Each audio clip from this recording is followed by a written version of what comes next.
Sometimes we're called nuts, sometimes we're called plant futurists. We're going to pay the piper someday, and we better know how to grow some crops on what we would call marginal land today. John Harrington is worried about the future. Now, he's not one of those millennium maniacs who thinks the world's about to end, but when there are fewer farmers and more folks needing to eat, well, it makes a man wonder just how all those mouths will get fed. So John wondered up an idea, and he just may have created the food of the future. The mayhaw is just one of many, many plants that I've hybridized through my lifetime. We're looking for things where we can grow plants that will bear nutrition and vitamins for folks on the marginal land, the lowlands, the salty lands, the lands that typically not be considered top agricultural land. And the mayhaw is one of those plants that we can do that with. Meet the mayhaw. It looks like some tiny little cross between a tomato and an apple, but this is no Granny Smith, and a mayhaw by any other name is still not a fruit. A mayhaw does not have fruit. What you see here, it's a member of the rose family. And so what these are hips. After it blooms a beautiful little bloom, then it puts these little hips on, and they're very similar to the rose hips on a wild rose. What we've done is after we found the superior trees, then we start those into our research and we cross-pollinate these plants, plant the resulting seeds, and I have hundreds of trees that haven't bore yet that I'm awaiting to see if maybe one of them is better than anything that we found thus far.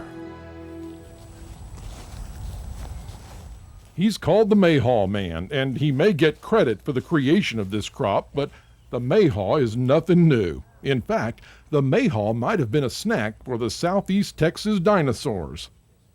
Mayhaws have been growing since Triassic, Jurassic, Cretaceous times, and they can do pretty well on their own. They've been here for millions of years without man's interference.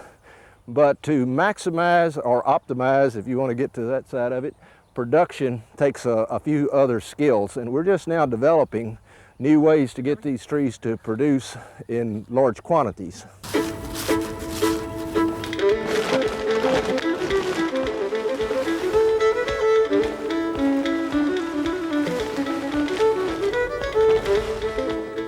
It's called picking, but shaking would be the better term.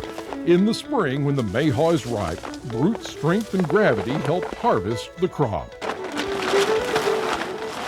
I set out to work with this, trying to see if there was an industrial potential, and I believe that there is, certainly for small production at this point in time. Right now, every mayhaw that is produced here is sold right off the place. There's a seller's market for mayhaw.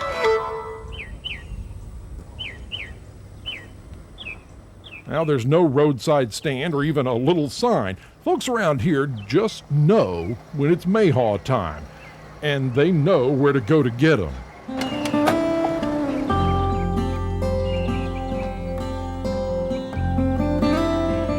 You must be Mr. Harrington with the Mayhaws.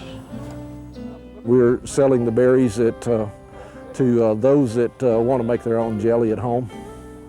For some reason, most people's palate says that mayhaw jelly is the best jelly in the world. Mayhaw jelly, I guess you have to experience it. You can't describe a jelly that's better than most, but it has a high quality, a little bit of a twang to it.